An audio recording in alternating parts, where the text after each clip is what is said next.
As the leaves has fallen off from bushes and trees, it becomes harder for Russia to hide their equipment from Ukraine's drone surveillance.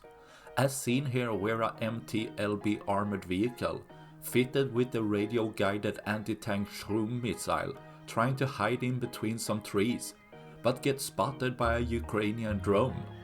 As a FPV drone is sent to take care of the system, the tree branches works as a little protection, but nothing the Ukrainian drone operator couldn't overcome, letting the explosive material in the anti-tank guided missiles to detonate, blowing the armored vehicle into small pieces, destroying another of Russia's vehicle, leaving one less for tomorrow.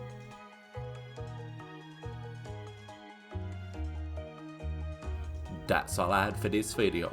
Please like and subscribe for more. Thanks for watching. Bye.